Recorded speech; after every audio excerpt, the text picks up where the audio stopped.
প্রথম কথা যেটা বলবো সেটা হচ্ছে যে বাম গণতান্ত্রিক যে জোট তৈরি হয়েছে সেই জোট বাংলাকে বাঁচাতে হবে এবং আমাদের যে কেন্দ্রের শাসক দল এবং রাজ্যের শাসক দল একদিকে যেরকম দুর্নীতি দুর্বৃত্তায়ন, অন্যদিকে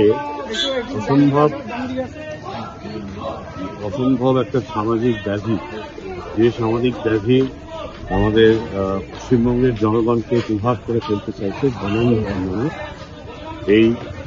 এই দুই দলের বিরুদ্ধে, এটা যাদের এজেন্ডা, এই দুই দলের বিরুদ্ধে বাম প্রগতিশীল গণতান্ত্রিক জোটই পারে সবাইকে বাংলা মানুষকে শান্তিতে রাখতে, সুখে রাখতে।